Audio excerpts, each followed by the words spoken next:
Good morning.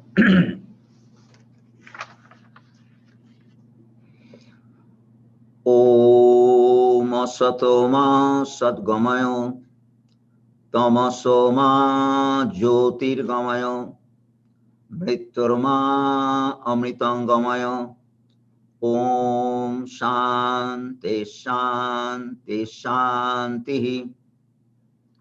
Om, lead us from the unreal to the real. Lead us from darkness to light. Lead us from death to immortality. Om, peace, peace, peace. The subject of my talk today is Kali, the mother. This is the Kali season. Kali Puja is coming after Durga Puja, the mother in the form of Durga. Now the season of Kali Puja is coming. That means mother in the form of Kali will be worshipped. And I have a good news that we shall worship Mother Kali here as usual we do in every year.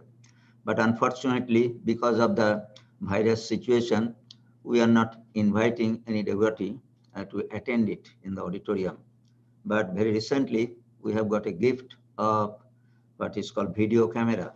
So the whole puja will be broadcast in YouTube and also Zoom. So in that way, you'll be able to see without leaving your house the Kali Puja. It will be held on Saturday at 7:30 p.m. And in the same way, we are planning to have our Jagadhatri Puja also after 2 weeks of Kali Puja. That also will be broadcast in YouTube and Zoom. The program will be in the morning at 10:30 a.m. So this is a new development for the what is called benefit of our devotees. Many devotees are missing coming to our place. So we thought that these pujas are special things and many people actually like pujas. So we shall arrange this thing, and luckily we are able to do that. So now the subject is Kali the Mother. Kali the Mother is a very well-known title of talk and also a poem by Swami Vivekananda. And I shall come to that. The plan of my today's talk is like this. I would like to tell something about Swami Vivekananda as Mother Kali, as Swami Vivekananda has said. That means once at the occasion of addressing the Western disciples. And at that time, in 1902 or something like that, there's not much knowledge about India or Indian culture or Indian religion. So everything was very new. So a few curious devotees were there, and they gathered in a place called Thousand Island Park. And it is on the St. Lawrence River in upstate New York. It is a part of state New York. And Swami Vivekananda went there to have a little bit retreat. He was always talking. That means as long as he was here, that he was very much in demand to give talks because people wanted to know about spirituality, about Vedanta, and also culture and other things of India. So he was always was under pressure. So his health was not good at that time. So devotees said that you better take a little rest. Then again you can resume. So he took a little rest. I think less than a month. He took a rest in that island on the St. Lawrence River in upstate New York. And one devotee had a house there. That means she used to go, retreat house was there. She used to go there.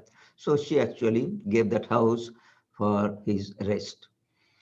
And naturally, when Swami Vivekananda went there, other devotees also wanted to be in his company. So they also went. They also stayed in nearby motels or rest houses. In those days, they are available.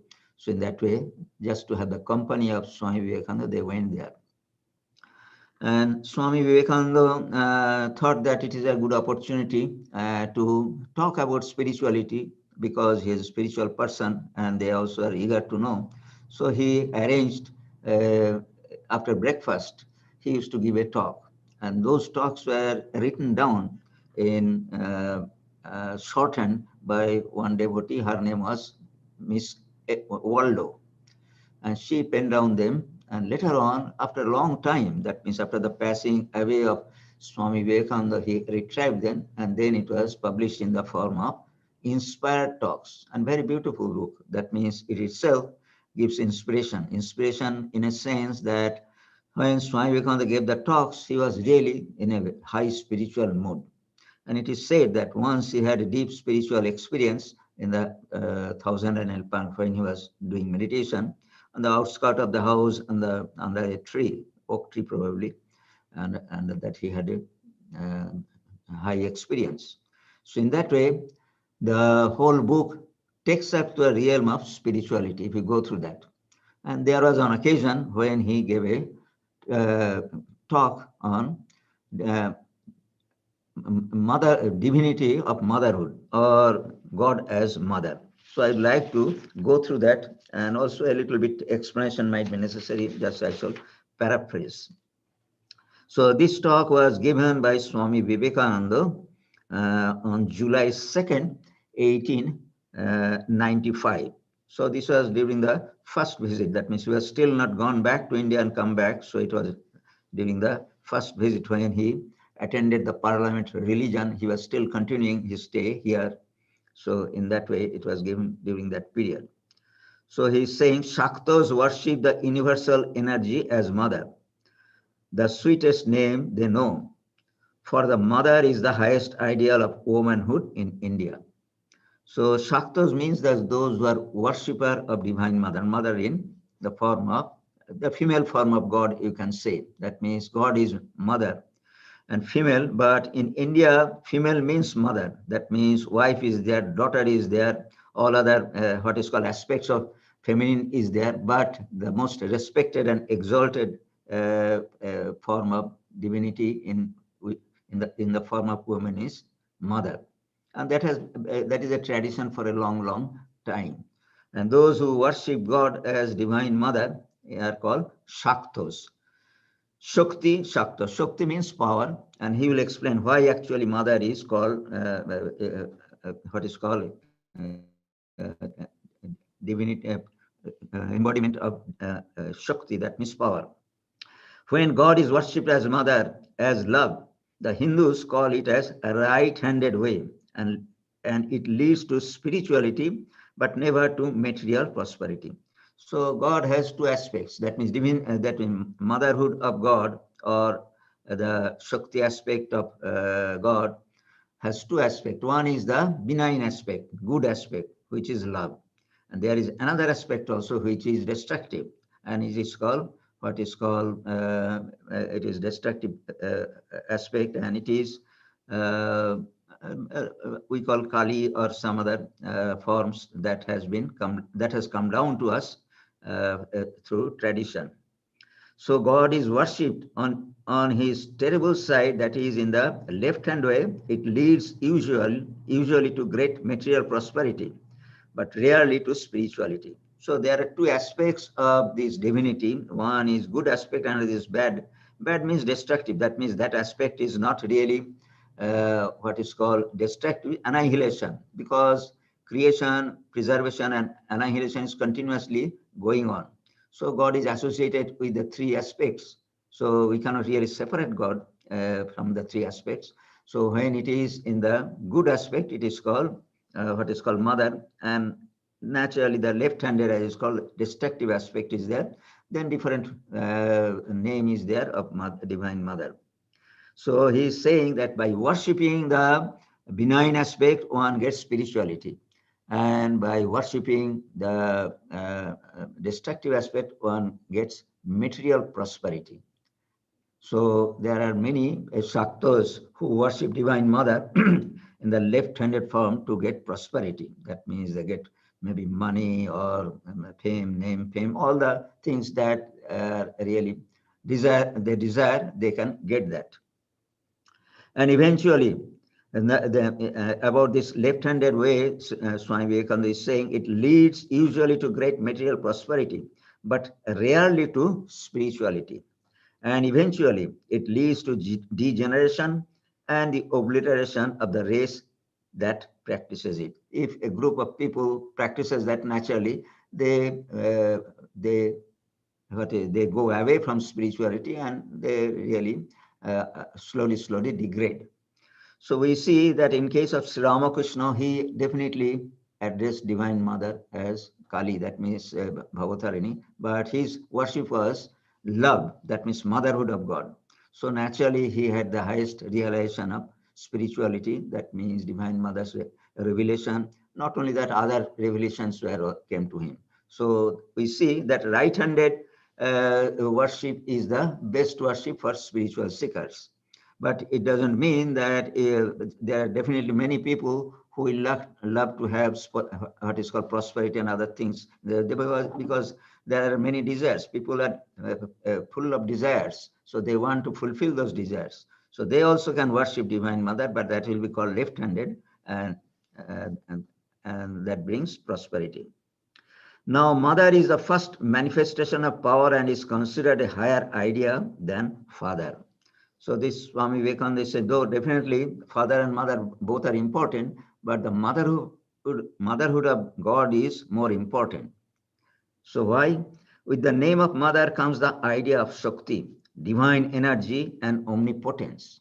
So the power comes because of the, when we think of mother.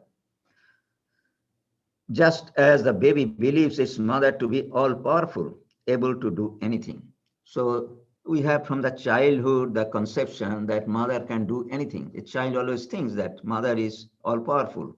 So whenever there is a problem or little bit of difficulties, it actually takes help of mother, and mother naturally, for the sake of the child, will get rid of those troubles. So in that way, the concept or the in the mind of a baby, that it appears that mother is all powerful. And that concept actually is transferred when we think of God as mother. That means mother is all powerful. That means she's full of energy. All energy is coming from her. The Divine Mother is the Kundalini, coiled up power. There is a concept that we have inherent, latent power within ourselves, but we rarely use that. We do not know how to raise it. That means how to utilize it. But in everybody's body, if you call it, or in mind, there is infinite power.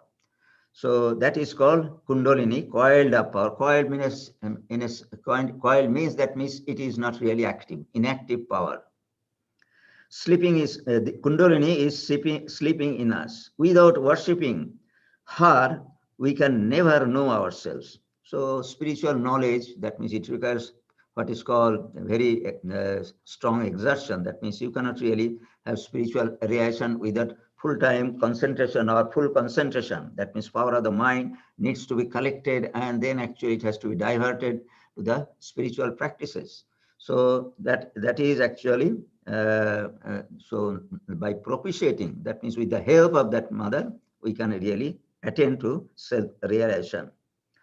All merciful, all powerful, omnipresent are attributes of Divine Mother. So imagine the child's concept of its mother is attributed to the Divine Mother. So naturally, Mother, the Divine Mother becomes all powerful, omnipresent, and all attributes of divinity are with her. She is the sum total of the energy in the universe. That means what we see physically or from the point of view of conscious subjects. So all are manifestations of her power. Every manifestation of power is the universe. Every manifestation of power in the universe is mother. She is life. She is intelligence. Not only life, that means consciousness as such, and also intelligence that is there in a what is called fine energy, which is with which actually we are working. That means developed creatures actually have intelligence, and that is also her power.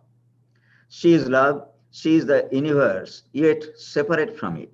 The point is that the manifestation and she herself are not really one. That means she is not physically the universe, but she is inside it, just like Kundalini. That means Kundalini is within us, but it is not really, we are not really Kundalini. In that way, actually, she is latent within the universe.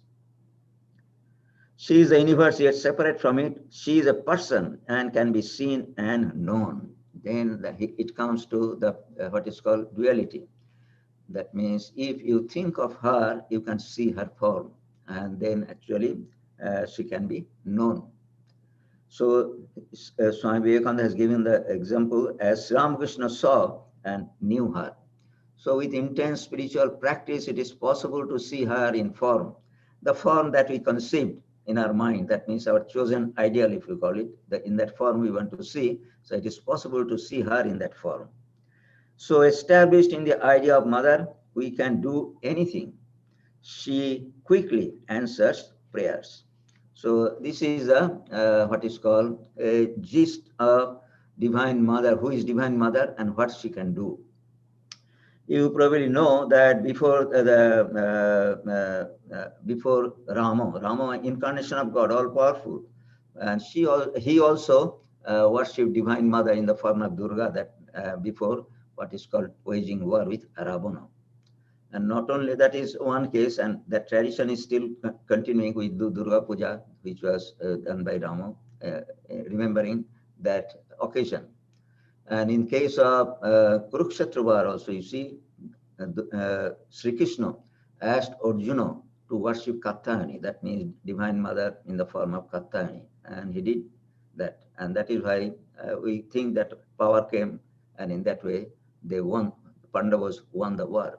So everywhere actually see, even the incarnations of that means when God takes the form of human being, he also takes the hail of Divine Mother to invoke power. So established in the idea of mother, we can do anything. So naturally, what to say about we are a small beings. So naturally, if we want to do something, we want to get something. So naturally, we take the help of mother, and we know the mother can supply everything. So in that way, if you want to do, Swami Vivekananda is saying, if you want to do anything, mother's power is available to her. So it is a matter of invocation.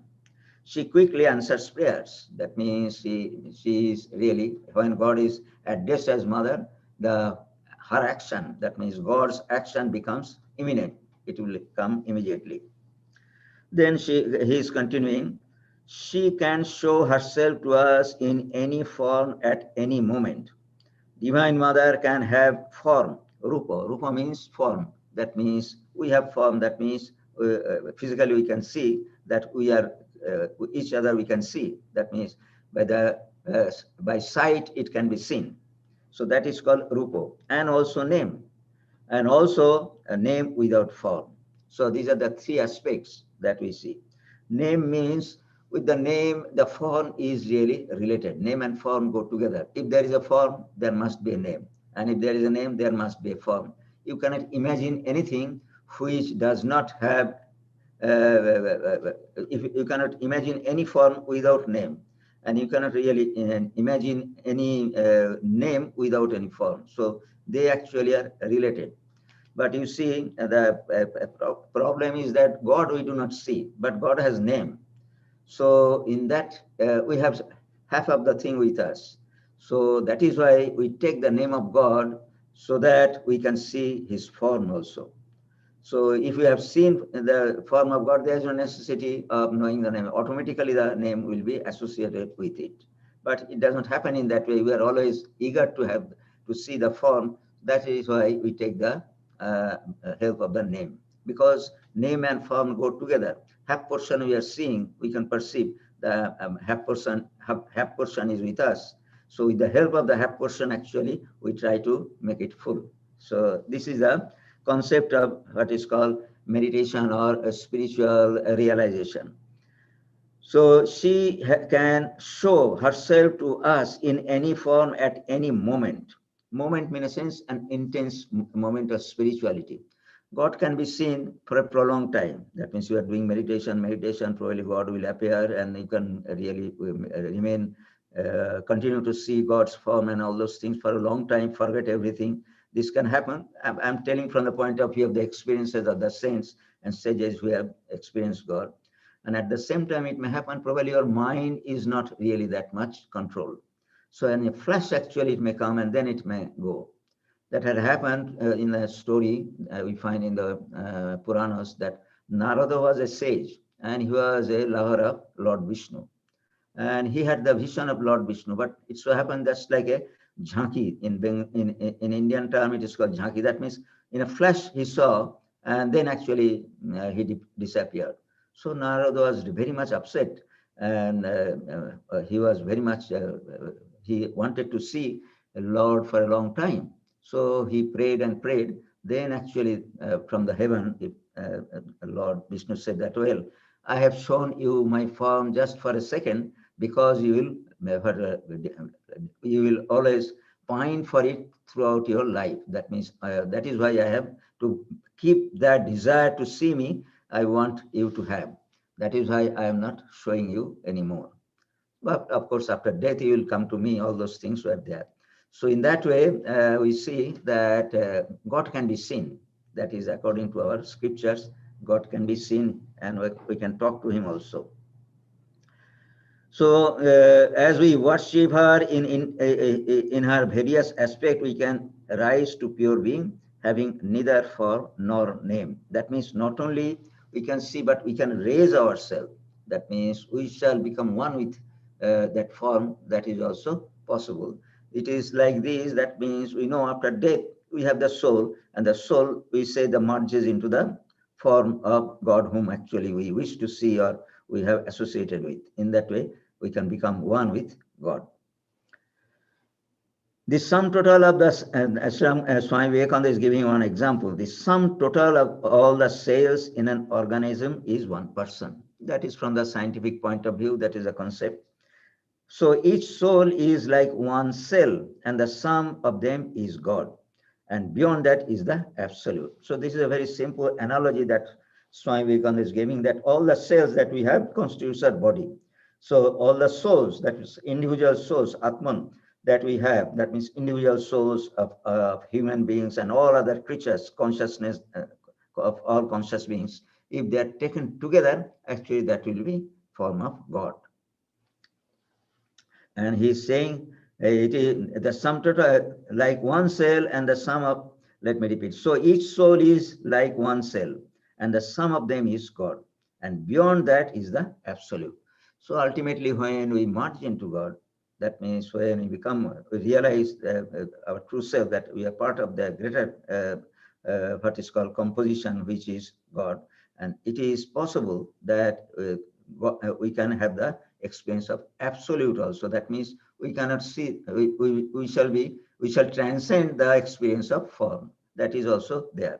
That is there in our yoga book also. You see that one can transcend the duality and can merge into oneness with ultimate reality. So the sea calm is the absolute. The same sea in waves is the divine mother.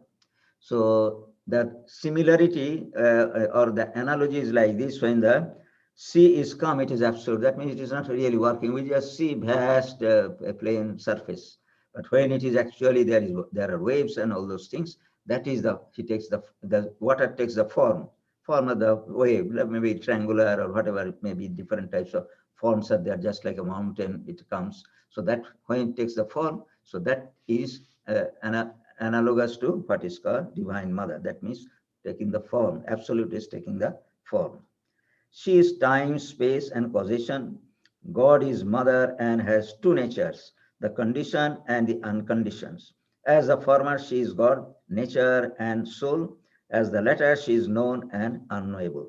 So these two aspects go together. We have also two aspects. That means we are spirit.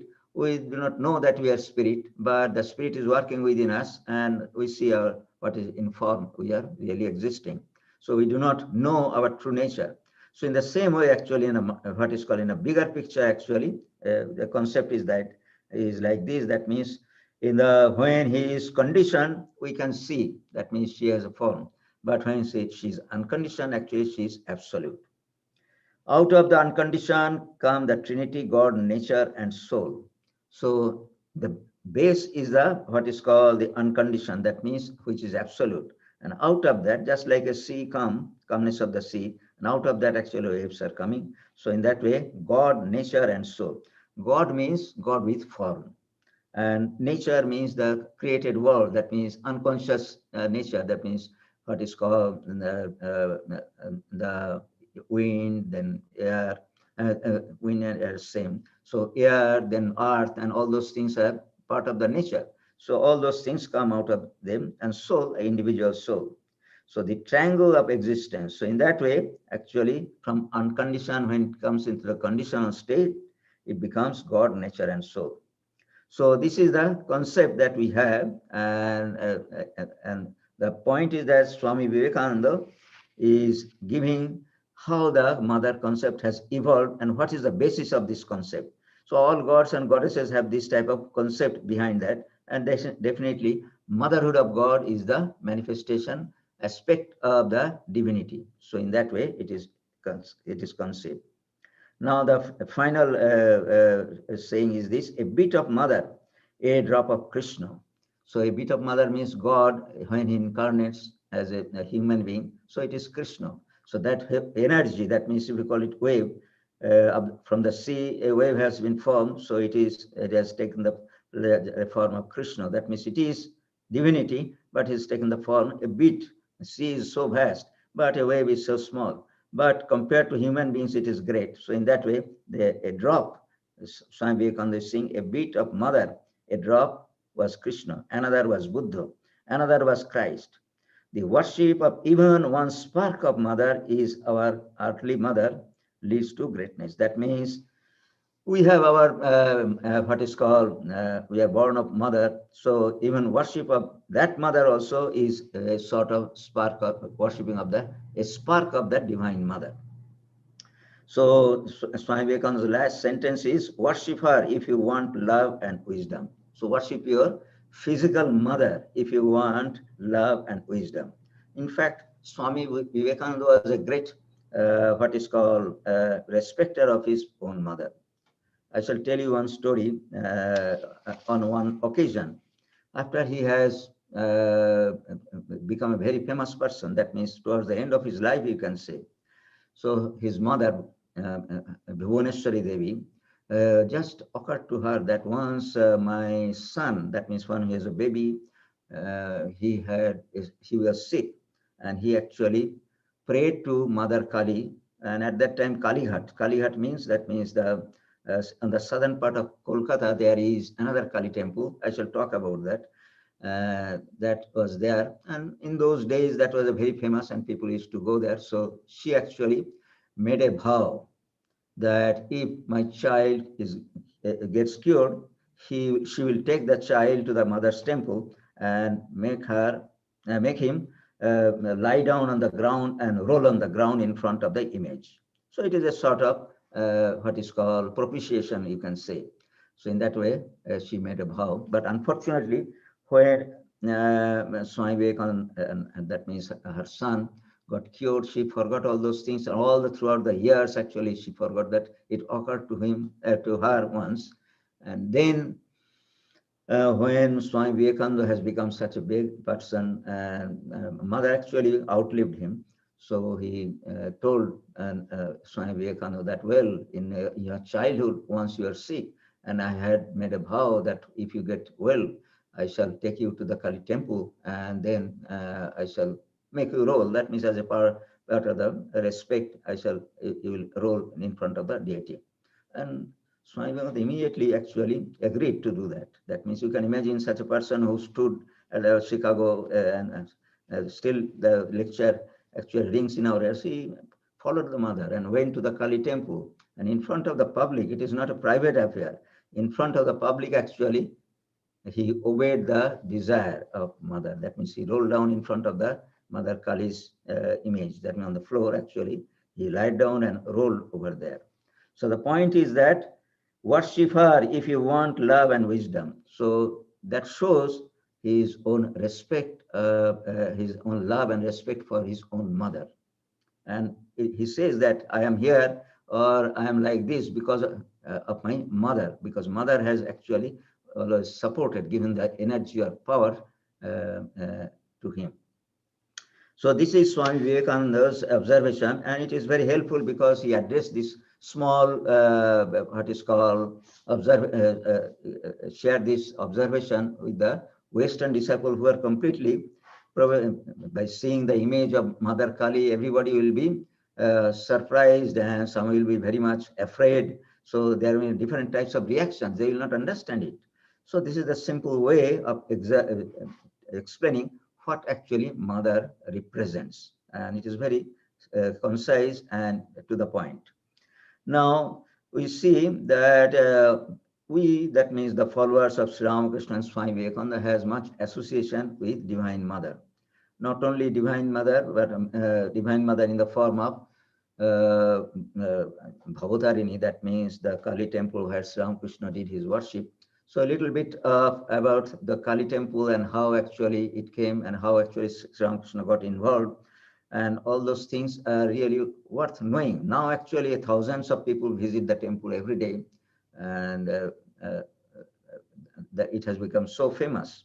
So it so happened that Rani Rasmani was a rich lady, and she had extensive properties, zamindar as it is called, in different parts of Bengal, and her earning was quite substantial and quite large.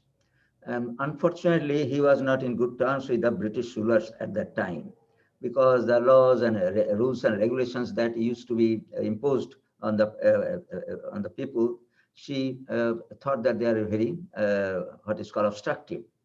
Once it so happened that the British government, that India government, that under British rule, imposed a tax on the fishermen. That means those who will catch fish on the river Ganges, they will have to pay tax. So Rani Rasmani was very much, she actually belonged to the what is called this fisherman caste originally. That means she became wealthy later on, but definitely her lineage was like that. So she became very sympathetic, and ultimately what she did, she did like this, that she put one iron chain from one end of the one bank to the other bank, and it actually obstructed all the vehicles or all the ships and steamers and boats plying on the river. And then ultimately the British, what is called the government, actually took away that tax. So in that way, actually, sometimes she used to confront the then what is called British rulers. So she had a dream that her mother wants to worship her in Benares, and she wanted to go there. And she actually had a large number of boats were engaged, because it is a long journey by boat. In those days, train service was not there. They used to go by boat, and she wanted to go there. But when she started her journey, just coming out of Kolkata, she had to spend a night nearby. So the whole group actually stayed there. But at night, she had a dream. And in the dream, mother said that you don't have to come to Benares. You worship me on the bank of the Ganges. So naturally, it is mother's word. So she wanted to fulfill that. And she started finding out a good place. And she found one piece of land which belonged to a British nobleman. That means his name was Hasty. And he was going to guard a garden house type of thing. So he wanted to dispose of that, and she bought that. And after buying that, within a few years, actually, the temple was constructed, because mother's wish has to be fulfilled. So in that way, it was constructed. And in 1851, on 31st May, the temple was consecrated. And consecration ceremony was not very smooth, because of her caste. Many Brahmins denied to worship in the temple. So ultimately, Sri Ramakrishna's elder brother gave a solution. The solution was like this: if Rani Rasmani donated, that means in paper, donated the whole property to her guru, who is a Brahmin, then actually it will belong to that person, that guru, and it will become a property of a Brahmin. So there will be no problem in worshipping of Brahmins in that temple. So she immediately did that. That means she made it Devottar, as it is called. It is a property of God belonging to what is called his guru, her guru. So in that way, when she did that, she was so happy for this solution, that she requested Ramakrishna's elder brother to continue or to accept the position of the priest of the temple. And he ultimately accepted that. But very unfortunately, he passed away within a year. And then they have to find out another priest. And when Ramkumar, that means Ramakrishna's elder brother, was engaged, he had Sri Ramakrishna and few other relatives also engaged in different positions of the temple. So they thought that Sri Ramakrishna, that means his second next brother, will be good for the worship purposes. So Sri Ramakrishna, after a lot of deliberation, he was not really interested in becoming priest. So after a lot of persuasion, he accepted that, and then actually things started happening. That means we see he was just like a mad person to have a vision of Mother Kali. So in that way, things went on. So that is the beginning of the what is called the Kali temple of Luxemis. So Sri Ramakrishna stayed there for a long time, probably about 1951 or 52, and in 76, 71. So you can see the 86, that more than 30 years actually he lived there. That was the end of his life. He had to come to Calcutta for treatment. Otherwise, throughout, actually, he lived there, though he did not do the priestly activities after his what is called spiritual realization, because he was almost like a madman, as it is called in local term, because it was not possible for him to do ritualistic worship. So other relatives of Sri Ramakrishna was engaged in doing the worship, and in that way things continue, but they allowed him to remain in the temple complex. So in that way, Sri Ramakrishna lived throughout his life there. Of course, the present room that is shown as Sri Ramakrishna's room, he lived there for towards the end, not only end, probably half or two-thirds of his life. There was another room on the side by building where he, at the beginning, he lived for some time. In that way, in two places in the temple complex, he lived. But mostly the present place where we see the Kathamrita, that means the Gospel of Sri Ramakrishna, is being told, or he talked to the devotees, that happened in the present room. It is just in the temple complex. That means from there you can go to the temple, you can go outside, you can go to the Ganges. It's a very convenient location. So there actually he lived. And that is the temple came into existence in the middle of 19th century. But before that, in Kolkata, there is another temple which is known as Kalighat Temple. I just told the story of Swami Vivekananda and his mother. So that happened in Kalighat. Kalighat means it is in the southern part of Kolkata, and that temple is much more ancient. More ancient in a sense that it is nobody knows actually when the place became a sacred place. Because the story goes that in ancient times, there was an occasion when Lord Shiva had to carry the what is her corpse of her wife. That means she died, and then actually she started dancing, the death dance, you can say. Then the whole universe actually started shaking. The story goes like that. Then Lord Vishnu actually cut the dead body of Divine Mother, who was on the shoulder of Lord Shiva, in different pieces, to make the what is called the wet light, so that the whole universe do not really break down. And in that process, different parts, 51 parts of her body fell in different parts of Indians and adjoining India. In that way, different parts of the southern part of Asia, you can say. And one toe, I think it is right toe of her leg actually fell in Kalighat. That means the place where the Kalighat temple is there, Mother Kali's temple is there. And that temple is existing for a long time. And it was probably in earlier days, say 300 years ago or 400 years ago, it was just a small temple or small religious place. But later on, towards the 18th century or something like that, the landowners there actually built up the new temple. And that structure is still there. The same structure is renovated, and in that way, the structure is still continuing. And inside there is the Kali image. I shall show you, I collected from source the pictures, and that temple is existing for a long time. Sri Ramakrishna himself actually visited that temple, ancient temple. And that temple is very famous and very powerful also. That means people of Calcutta go to Kali temple, what is called Kalighat. I cannot say more, but definitely not less than they go to Kali temple of Dakshineshwar, because their Mother Kali is a fulfiller of desires. In Dakshineshwar Kali temple, Sri Ramakrishna worshipped for spiritual realization, but here actually worldly people, that means householders and others, go for with the intention of getting their desires fulfilled, prayer in that way. And the beauty of this temple is that anybody, that means whatever may be your caste, whatever your religion, whatever state from where you come, from whatever country you come, you will be able to enter into the sanctum sanctorium and also touch the deity. This is the Catholicity of that temple, that is the tradition.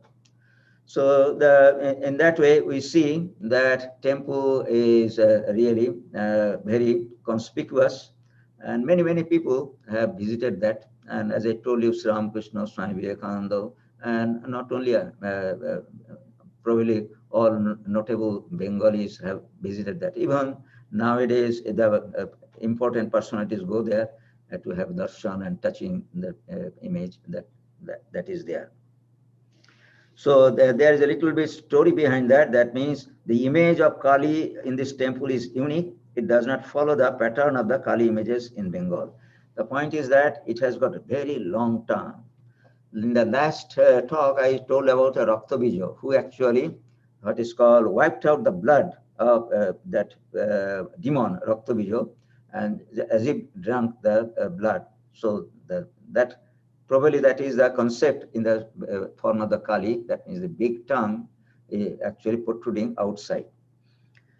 So the present idol of touchstone was created by two saints whose name was Atmaram Brahmachari and Brahmanandagiri. That means probably at the beginning it so happens that just like Shiva temple, there's just a stone.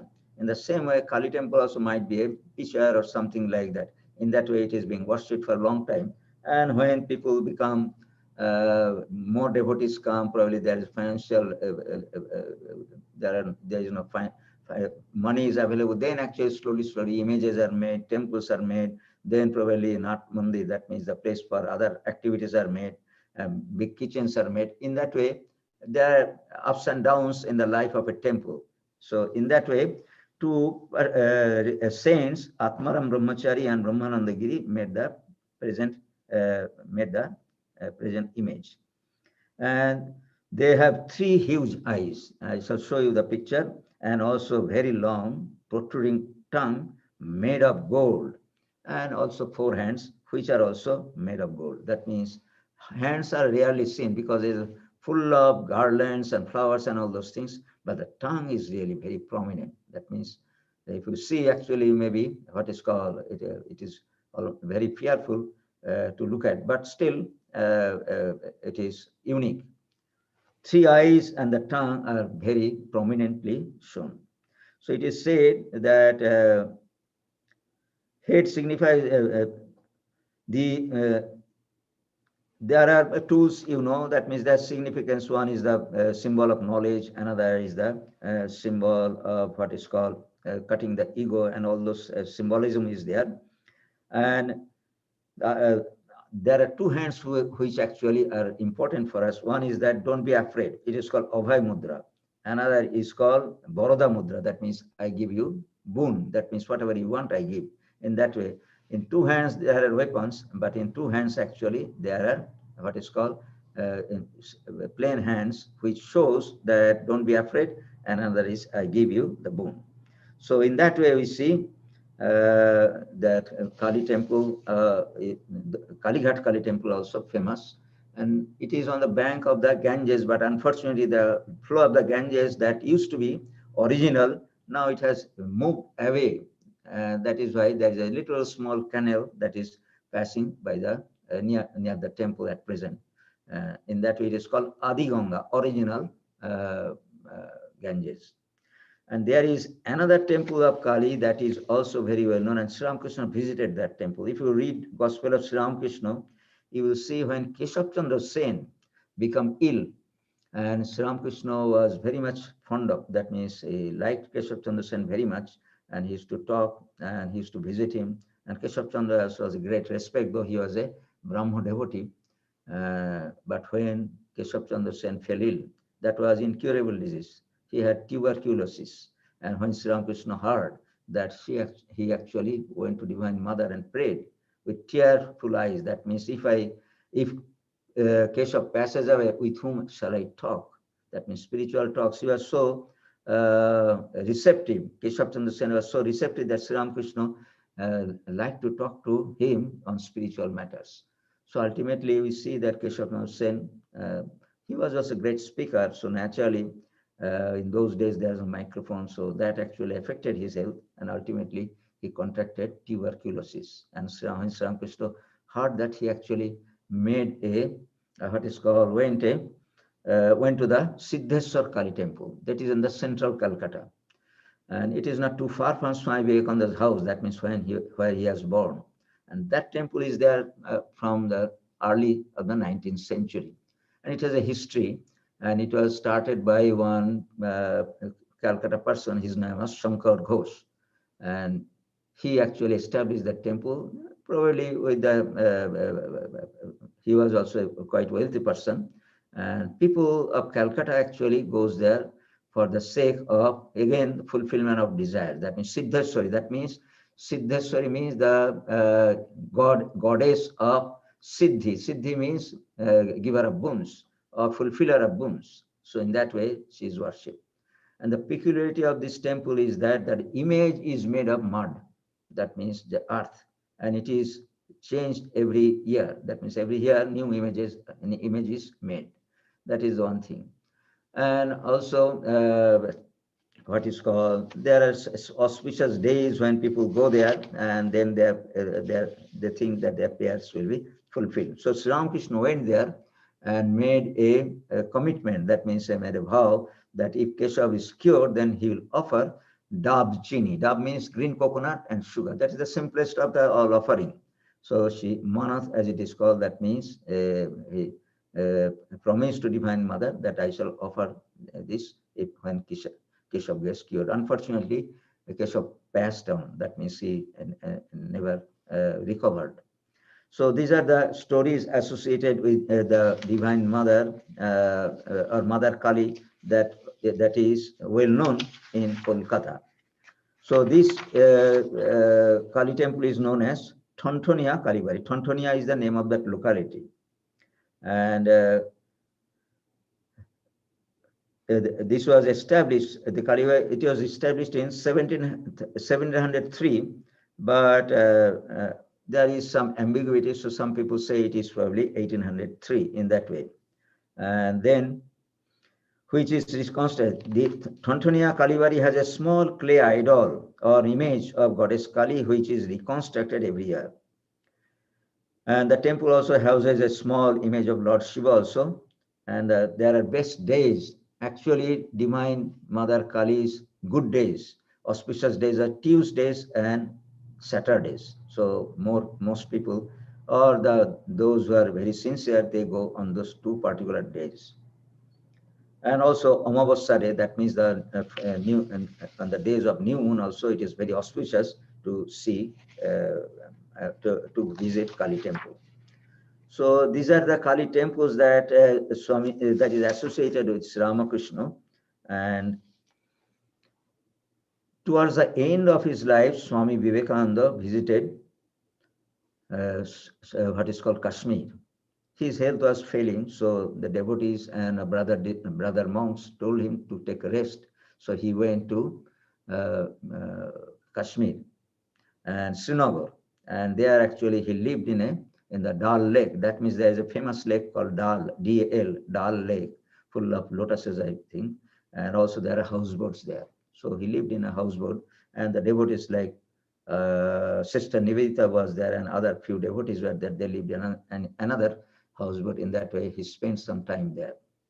And there actually he had an inspiration of Mother Kali. And that is a very well-known poem. And that has influenced many people later on. People like Sri Aurobindo.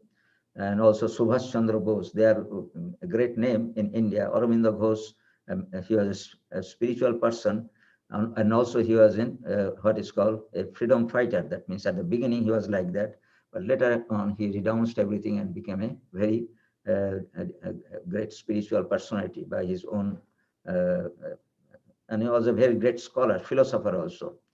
So they were there, and also Dr. Radhakrishnan, that means the great philosopher, president of India, he also had commented on that poem, that means Kali the mother. So the poem is very interesting in a sense. That is a destructive aspect of Mother Kali has been worshipped through this poem. So that is the that is why it is so well known, and it was written under a sort of Sister Nivedita knew under what circumstances actually it was written. So one day Swami Vivekananda had a great what is called urge for what is called Divine Mother Kali, and he was really what is called excited.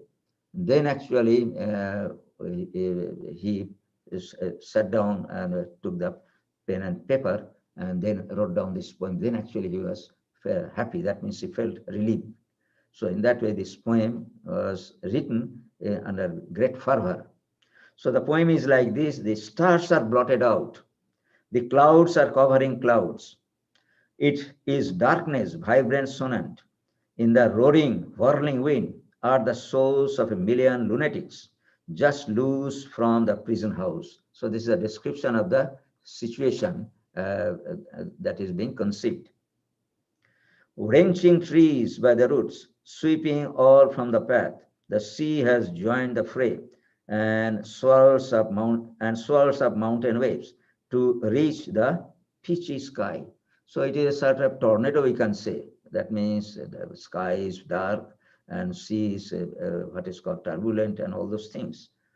So the flash of lurid light reveals on every side a thousand shades of death, begrimed and black, scattering plagues and sorrows. So all the what is called destructive forces have come together.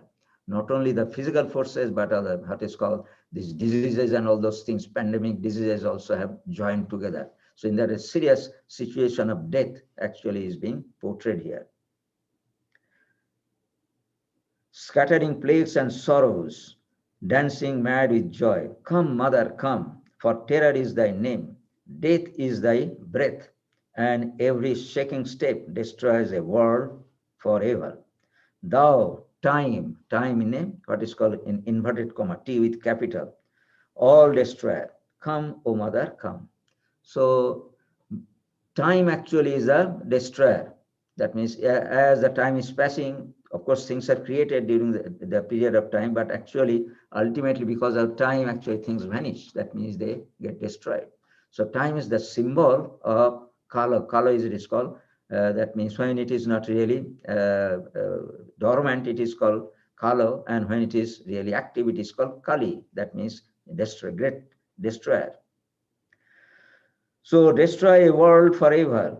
Thou time, the all destroyer. Come, O mother, come, who dares misery love, and hug the form of death, dance in destruction's dance. To him the mother comes. That means you have to worship terrible. That is the point.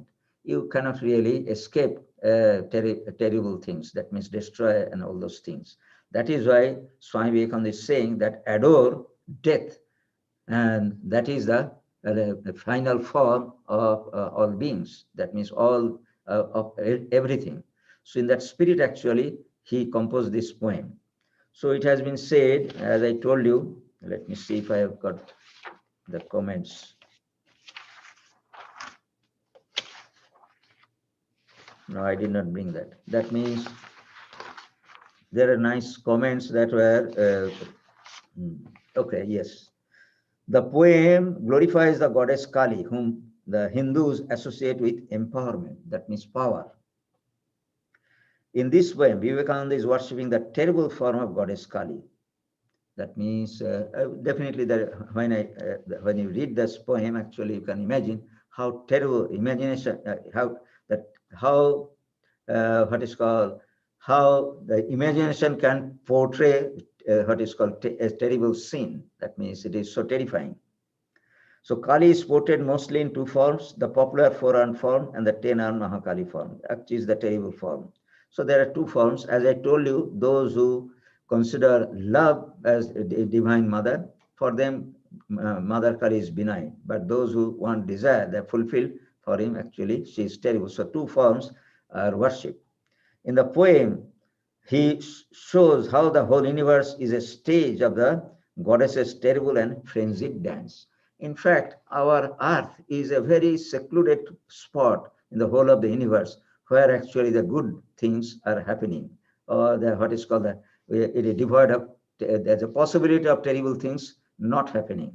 But in the universe, if you imagine, things are so it is impossible to live in any other part of the universe. You can imagine, can we live in the sun, or can we live in the stars? So it is full of terrifying things. So whole thing is really very terrifying. Only a small island of this earth is there. So in that way, actually, you can see that mother is always in the form of terrific, terribleness, that we can say. So in that terrible aspect of mother is really the real form of divine mother. Power or energy is working in that way. So this poem influenced Indian freedom fighters Subhash Chandra Bose and Sri Aurobindo.